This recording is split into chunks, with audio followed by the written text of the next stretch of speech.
Hi there honeybees, I'm back for another round today. I decided that I'm going to put up the inner child video, but I'm also going to film this video, which is more of just a kind of update video, chatting about life, chatting about plans for the channel and such. And this was actually inspired by Maha from Maha's Treasure Box. I really love her channel. I've just watched her update video and seen her adorable parrot. I'm going to leave the link to her channel below. And she said at the beginning of her update video that, you know, she just realised that every so often she wants to check in and just do an update and just have a chat and just say what's new and hang out and stuff. And I found that really refreshing, and I know a lot of people do that, but I'm not really that kind of a person usually. I want to come in, say what I've got to say. I want a really strong concept. I want a strong theme. I don't normally just come in and go, hey, howdy doody. But I have done that a few times this year. Like I've done just sort of a witchy haul and chit chat or a where have I been kind of thing, and it has actually been really nice, and it has had a really positive reception from people and kind of shown another side to me, I suppose. So I'm going to talk a little bit about a few things that are going on with me, darling, and see if I like this format. I really like a strong theme. I kind of like my videos and my channel to be kind of like a portfolio of different things that you can kind of pick from, and you know what you're getting before the video starts, and it's going to be useful. It's going to be something that will be instructional in some way, or is going to leave you feeling like you've got some techniques you can try, or you just feel a little bit more illuminated on that particular subject. And that's always how I wanted my videos to be. That's how I wanted my channel to be. Because I number my videos as well, I think I have more of an acute awareness of the fact that I want them to be timeless. So I don't really want to make videos that aren't going to be relevant in a number of years' time or whatever. I want the videos to be, obviously my opinions will change, and my opinions have changed on a number of things. And sort of I've changed my outlook on stuff obviously as I've matured and progressed, but you know, I still want the videos to be timeless, as in not time sensitive, not to do with particular things that are going on now. Obviously I have talked about a few political things that are going on and stuff like that, and I have talked about certain plans that I've got or certain things that are going on with me, but I don't want that to be the bulk of the videos that I make. So I kind of wanted to begin this update video by saying that I'm thinking of stopping numbering my videos, okay? Now, I know a lot of people really like the fact that I number my videos, and a few people have actually said that they really appreciate it because it means that they can go through in order. Having said that, there is actually no real order to my videos, you know. It's not as if, apart from the tarot series that I did, which is numbered, and I will keep that numbered, but it's not as if there's any thread, you know, there's not as if there's any narrative that goes through all of the videos that I make. Every video is on something different, so there's no real need for the videos to be numbered. And also, of course, if you wanted to go through in order, just so you can see the different changes that go on with my hair or whatever, then you can go to my channel page and you can click each video in order, so you can actually do that. So my reasons for not wanting to number my videos anymore are kind of twofold. The first is what I just said, that I feel like I'm hyper aware of the fact that I want all the videos to be timeless. I want them to have a strong concept, and I think part of that is because the videos are numbered, and my Virgo moon is like, you don't just want to have some sort of like update video where you just talk about random shit and there's no real theme, because it's a numbered video and you want it to be just like the others. You want it to be characterized by a strong theme and lots of information. My Virgo moon is just like that, okay? So my Virgo moon I don't think is letting me do things like live streaming, chatty update videos and stuff like that. It doesn't quite feel right to me, and I think maybe it would feel right if I didn't have numbered videos, if I just uploaded when I wanted and I didn't think about what the theme was going to be. Obviously most of my videos are going to be as they've always been. They're going to be instructional, they're going to be thought through, and there's going to be like a subject, because that's just how I am. But I would love to do what Maha has just kind of done on her channel, where she just sits and chills and goes through stuff and talks about different things, and there's not really any strong theme. I kind of like that idea, you know. I think it would get me in front of the camera more, to be honest, because I know sometimes I do disappear for quite a few weeks. And I think if I could just do a little chatty update video, it might be, you might see a bit more of me on the channel, because I know I've had some hiatuses, and people have been like, where the fuck are you? And I'm like, I just, you know, I take the theme seriously, and if I don't feel like I'm up to it, or I haven't got the energy, or I need to like have a little bit more of a think, you might not see me. But if I was just sitting here with a cup of tea, you probably would see a lot more of me. And I might talk about other things as well, you know, like non-spiritual bits and pieces, like what I'm doing with my art, or non-spiritual things that I'm interested in. I mean, I have thought about setting up another channel for this, guys. I actually have thought about setting up a secondary channel, but you know, in the end, why? You know, people can come here and they can watch what they want to watch, and they can leave what they want to leave. You know, they don't have to watch everything. So I suppose it does make sense to keep everything on this channel, really. So that's one reason why I want to get rid of the numbers. The other reason that I want to get rid of the numbered videos, and I know some people are not going to be happy with this, some of my old timers that have been with me a while are not going to be happy with this, but I would like the opportunity to kind of curate my videos at this point. Obviously, I've made over 300 videos at this point, and I would like to get rid of a few of them. It's not going to be any of the most popular ones. It's not going to be the ones that I can clearly see people like to return to and watch again and again. But there are just a couple of videos back there that I did like 3 years ago that I would really just like to address from a fresh perspective and not necessarily have them hanging around on the channel. It's just going to be ones like, there's one from ages ago about blending different spiritual, I can't even remember what it's about. It's not about anything appropriative, but it's just about, I can't remember what it's about. Spicing up the spiritual stew, I think it's called. I want to get rid of that. I'm not into that. I want to get rid of the inner child and the creativity in the inner child video, because I think I could explain it a lot better now. And also I've completely changed my opinion on wearing bindies, and I'm wearing a bindi in that video. So I'd like to redo it. I don't hold any judgment against my past self for wearing a bindi. I was very conscious of why I was wearing a bindi. I had thought it through. I wasn't just being oblivious. I had thought about it, but I'd made a different decision for myself than the one that I would make now. Like now I just simply would not be caught dead wearing a bindi.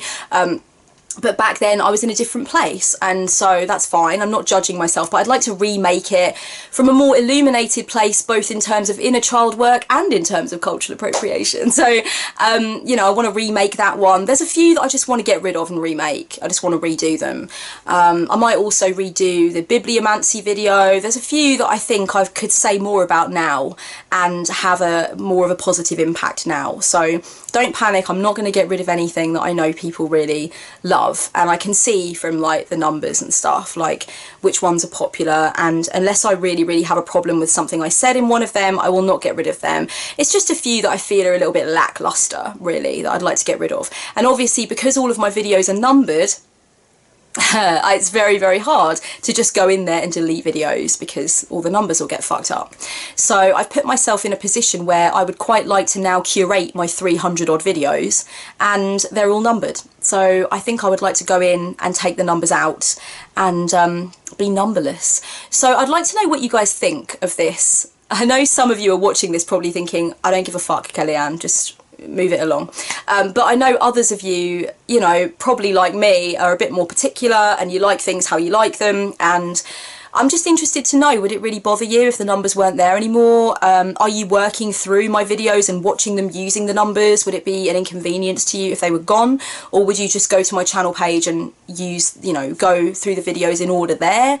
I'd like to know. That would be cool. You know what? One time, a very long time ago, I had a client, and this was fucking amazing, right? I had a client and they were talking to me, and their partner came into the sort of shot to say hello, and together they both referenced a video that I'd made by the number. They were saying like, so there's something that you said in a video, I think it was 249, was it 249? Yeah. And then they both laughed and they were like, honestly, we're talking about it like it's the Bible, like verse 7 chapter, like, and it was really funny and cute and lovely. And at that point I was like, shit, the numbers are important. It's how people remember and go back and rewatch what they, you know, anything they want to rewatch. But I've just come to this point now where I'd really like the opportunity to curate my videos and have them just a little bit more streamlined and get rid of things that I'm not really feeling anymore, you know?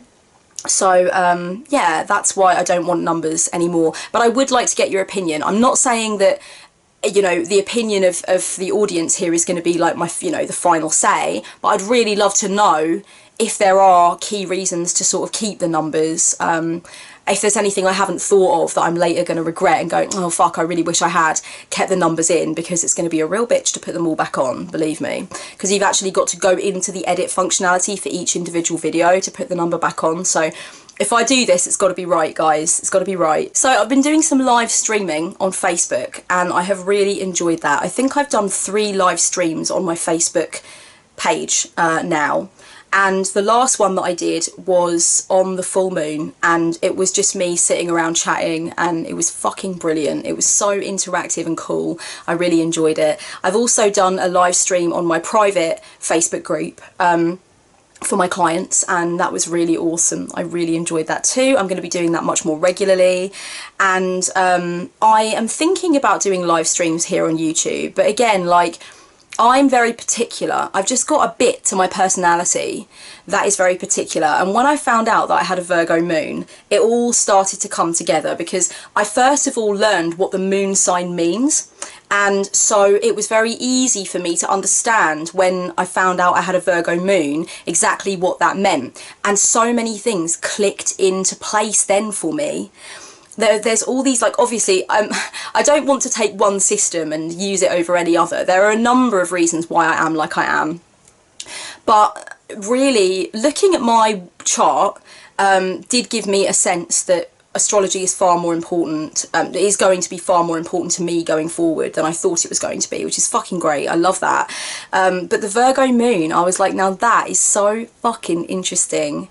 So interesting, because I would look at these bits of my character and I would think they were out of character for me, and I would think, what is going on here? Why am I being so anal? Why do I want everything just so? And you know, actually it's really interesting, because I often would find that the people through my life that have been kind of particularly sort of, well, particularly particular and anal, and just really like, I want it this way and everything's got to be just so, and micromanaging a little bit and that kind of thing. Those were the people that would really get up my nose. So I think that's one reason why I was a little bit perturbed by my own tendency to sort of over categorize and really kind of be very particular. I would always think to myself, but I'm not like that. I don't like that. I don't like people like that, or whatever.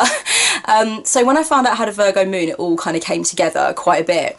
And for me, I think that live streaming is something that my Virgo moon can't actually handle, because I just don't like the idea of something not being up to my standard. So, you know, if I lose the internet, for example, and the live stream finishes before I'm done, or there's just a bad connection or whatever, something goes wrong, that kind of thing.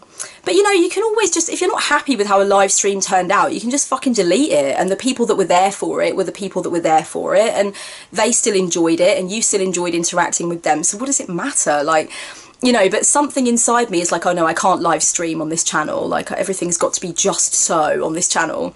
I have done one live stream. I don't know if you guys remember. It was for Self-Love September, and I believe it was 2 years ago for Self-Love September, and it was great. I actually really enjoyed doing the live stream and interacting with people and answering questions and stuff. It was brilliant. But that's one of the reasons I thought about making a second channel, was so that I could do my live streaming and my little updates and stuff on that channel, so that I could keep this channel all perfect and coiffured, darling, and nicely polished. So, you know, I think I've just got to relax. I've got to learn to drop my shoulders a little bit and relax and think, what does it matter? You know, what does it matter? Especially if you know that some people would like to see a bit more of you on the channel, and you're holding back because of these little things where you could just go ahead and make something, you know? So live streaming could be happening soon. I would like to know what you guys would like to do with me on a live stream. Would you like me to pull some cards? Should we talk about something specific, or should it just be a Q&A? What would you like to see me do? Would you like to see me interact with other people and invite other people onto my channel? What kind of stuff do you reckon, darling? I'd like to know. I'm really interested. Or do you know what? If you don't want me to live stream, I'm quite interested in that as well. I know that live streaming has become a really popular thing lately, and much more people are doing it, and I know not everybody digs it, not everybody vibes with it, and not everybody is interested in that back and forth, you know what I mean? They do want something much more like instructional and sort of presented that isn't live. So, you know, don't be shy, let me know, because I'm still going to do what I want to do anyway, because that's me, that's just who I am. But I'm interested in opinions, so if there's something you particularly would like me to do, or that you'd like to see, then that would be really cool. I will let you know though that if I do choose a topic for live streaming, I'm going to stick on that topic. I do notice that there are some people that came in, for example, to the self-love stream that I did a couple of years ago, and they were asking me questions about like magic and witchcraft and stuff like that. I will keep it to the theme that I've chosen, because look, at the end of the day, I can't fight my Virgo moon. Like, I can make sure it doesn't fully control the narrative of my creative life, but at the end of the day, it's there, okay? I've got a fucking Virgo moon. I'm not going to be going off topic for anyone. So I'm definitely going to keep it on task if I do decide to address a certain theme, you know, so I'm just putting that out there. But you know, if you do want to come and hang out with me on a live stream, do make sure that you are getting notifications for the Kellyanne Maddox Facebook page. It's always left down below in the down bar. You can go and make sure that you have liked the page and you're receiving notifications, because I am going to be doing live streams much more. Sometimes I just pop on without letting anyone know, and for the full moon one that I did recently, I did let people know and gave people a chance to figure out whether or not they could be there and stuff like that. So sometimes it's spontaneous and sometimes it's a little bit more Virgo moon, darling. But you know, get there and be with me, you know, that would be really cool. Okay, so I think this is probably the part of the video where I'm going to let you guys know about my changing circumstances, not because I feel like I owe anybody that, and not because I feel like it's going to change anything in terms of the way that I operate the business or run my channel or anything like that at all, but just because a lot of people that watch my channel have been with me for a long time and are beloved audience members of mine. A lot of you are also clients of mine. A lot of you have sent me beautiful emails and really supported me through difficult things, and just, you know, you're an awesome group of people to have around, and I want to be honest with you. I'm no longer with Danny, and I haven't been for quite a few months now, in the romantic sense. Danny and I were together for 5 years, and it was a beautiful 5 years, and it meant a lot to us both, and we are still very, very firmly friends. But we are no longer together, and I just wanted to be honest with you guys about that, because I know you guys have seen him on the channel a couple of times and you're aware that I live with him, and I still live with him because we're still figuring out what we want to do and how we want to proceed from this point, whether or not he's going to move out or I'm going to move out or what's going to happen. So we're still in limbo, and Danny isn't ready to move out yet, so we're just living together, and it's totally fine. We did not have an acrimonious breakup in any world. We have the same bunch of friends. We love all the same people.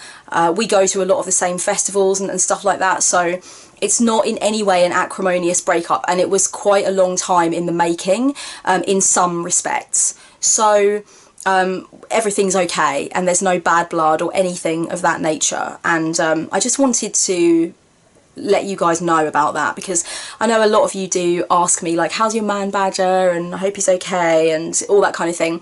And you know what, we're both going to be okay. We're both going to be okay. We're both strong people that have been through a lot, and we're going to take this as an opportunity to continue to flourish and thrive and get to know each other on different levels. So you know, and I think it's an interesting breakup in some ways, because it genuinely was mutual. I know a lot of people do say, especially when they have any kind of public platform, that it was mutual, but genuinely we both made the decision together. We came to a point where we felt like it was the best way to move ahead. I'm always going to be there for Danny, and he's always going to be there for me. There's no question of that. There's really no question of that. He's an epic human, and we're going to keep each other in each other's lives and continue to thrive in our friendship group and have an awesome time together. So yeah, I just thought I would let you guys know. I want to be honest with you, and I just kind of felt like now is the right time. So I wanted to talk a little bit about my spiritual journey, and I know I can be a little bit cagey about my own personal practice. I'm happy to open up as much as I do open up, and I don't open up any more than that. I've always been really clear about making sure that I feel okay with where the boundary is, and I feel okay with how much I've said and how much I've revealed.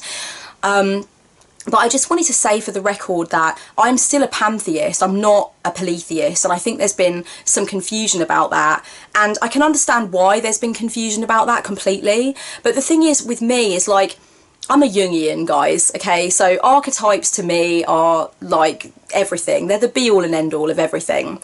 And I also feel like archetypes are dynamic and they interact with each of us, dependent upon who we are in our souls and what the terrain of our psyches look like. And I feel like basically every single archetype is really just a mirror of something that's occurring within me, whether it's something that is amplified and on the surface and very conscious, or whether it's something that's suppressed and kept under and not easily identifiable within me. And the reason that I work with archetypes of any kind, but particularly the reason that I work with goddesses and with my matron, is because I am looking to reflect back to me some of the most potent parts of me and learn about them in more depth and kind of put a microscope over them. When I talk about the relationships that I have with these disembodied intelligences, I'm not necessarily saying that they're not in my imagination, but I just don't think that that makes them any less real. And this is something that I've spoken about on the channel before, and it's also something that I've seen recently in one of Dianna Ravenwood's latest Q&As, where she spoke about that. I'll actually leave the link to that video below. So I've spoken before about the importance of the imagination and how I view it as a real place, and how, you know, I do feel as though the relationships that I have with disembodied intelligences are real and they are dynamic and they are living. But I don't feel like hell exists the way that I exist. I don't feel like she's chilling in Nephilim waiting for my phone call. I don't feel like I can make petition to these beings for them to help me necessarily to create anything or do anything per se. And if I do make petition, it's only in the sense that I know that it transforms my mindset and my energy to the point where I know I can go out and get what I want, kind of thing. I know that I can make things happen. It's very, very difficult to explain off the cuff as I'm trying to now, but I'm hoping enough of you will get the point that I'm making. Like, for me, symbols, particularly human symbols, but all kinds of different symbols, they just help me to interact with different shards of the one of which I'm a part. And I've noted that there's so many different energies, so many different archetypal forces at work, so many different things I could put the lens of my perception over, that I want to work with these different images and figures and ideas and stories, because they help me to really zoom in. They help me to amplify certain parts of Godhead, I suppose, divinity, if you like, that I want to look at for certain times.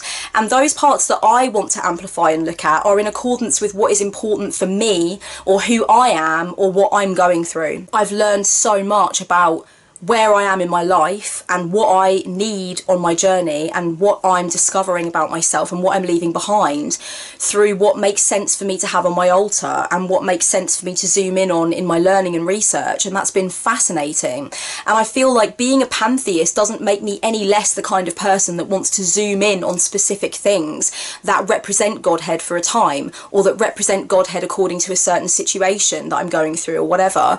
But to me, like, it is all worthy of reverence. It's all something that could plug me in at one time or another to the divinity that resides inside of me and the oneness of all things. It's just that I'm looking at specific things, and some of those specific things really, really resonate and have resonated for a very long time. Like, for example, the archetype of the Dark Mother, or the Lady of Death, you know, that kind of archetype. And certain faces of that archetype, like Hell, for example, or Kali, are going to be more potent to me because of who I am as a human being and what I've experienced. And I do feel like there are lots of other pieces of the puzzle in terms of archetypes and myths and fairy tales and all that kind of stuff that hasn't appealed to me yet, and that I don't feel I have as close a bond with, but that stuff could come into beingness later. You know, like, I never thought that I would really want to have a relationship with male personified deity, and that came to be, you know, because of where I was in my life and what I needed to learn and what I needed to heal from. So it's dynamic and it's changeable, but it doesn't ever make my relationships with goddesses less important. It makes them, they're very important to me. I have learned so much about the power that resides inside of me by looking at these names and these energies and these guises that we have put so much power into as humankind, that we have given so much reverence and so much attention to as human beings, because I see the shard of that light reflected in me, and my job is to pick it up in me and hold it aloft in me and say, yes, I am also this great potent energy. I am also this goddess. I've had a really interesting time in 2017 of actually looking at how I put my personal development and my personal growth together with my spirituality and what I'm doing in spiritual practice. And I feel like for the first time in my life, I've really gotten somewhere potent and exciting where it's really working for me. And that is a very exciting thing. And I want to talk about that more as time goes on. But for the moment, I'm still kind of playing and learning and experimenting and figuring out what feels right. But at the beginning of 2017, I sat down, or like right at the end of 2016, I sat down a few times and I thought to myself, how do I want it to be next year? How do I want things to go? What do I want to focus on? And the main thing that came up for me over and over again, without question, was that I really wanted to put my personal development, my personal growth and lessons that I was going through in my relationships, in my creativity, in my physical fitness routine, everything. I wanted to bring all of that to the altar. I didn't want to feel like the altar was in any way separate from what I do in my life. And I've had a lot of times in my life where I feel there's a fracture between those two things, but I'm getting closer and closer to actually using the altar as a charging point for me to get the best possible energy and the best possible sense of being centered for the day ahead. I'm using my altar as a way to reflect on what's happened in different situations in my life and actually bring that to the altar and not feel like that's a different thing, you know? Particularly with my journaling, I always used to feel like my mundane life journaling had to be different from my Book of Mirrors journaling, or my, you know, my sacred poetry for the divine feminine and for goddess and stuff like that. That had to be different, or the art that I do, you know, about spiritual stuff, that has to be different to the stuff that I do about other stuff. Now I don't see it like that at all, and that means the altar gets a lot more action, and I feel like everything is a lot more cohesive, and there's a lot more success being achieved, I suppose you could say. There's a lot more accomplishment across all areas and in all aspects of my life. I experienced a bereavement in the family. We lost my mum's brother a few months ago and had a memorial service for him, and I don't want to go into the ins and outs of it and everything, but it really made me think more about my interest in thanatology and my feelings about death. And I know I touched on this a really long time ago on the channel, but I never really gave it the time and the consideration and the concentration that I wanted to give it. And actually there have been a lot of deaths in 2017 around me. There's been a lot of death that's gone on in my friendship groups. Danny has lost someone, a couple of my friends have lost somebody. You know, there's been people dying, and I'm having to think about the way that I approach death and reassess my relationship with it. And it's a very important thing for me, death. It's something that I've always thought very in depth about, and it's something that I have chosen to make into one of the key pieces, obviously, of my spiritual journey, working with a goddess of the underworld. So I definitely want to make more videos about that. I want to make some videos dedicated to focusing on bereavement and grieving and mourning. And also just focusing on dealing with the fear of death, I suppose, and the inevitability of it. So I wanted to let you know that that's going to be happening, and I'm writing some notes for that now. The video on veganism is coming, guys. I know a lot of you were really interested in that. I've got some more Q&As coming. Let me know if there's anything else that you'd like me to talk about. Leave it below. If you're interested in seeing a video on anything that you haven't seen from me yet, then let me know and I'll definitely take it under consideration. And that is all for now. I hope this update video has been useful, and yeah, this might be the start of some changes on the channel. Who knows, it might get a little bit more free and easy, and you might see more of me for that reason. So much love until next time. Blessed be.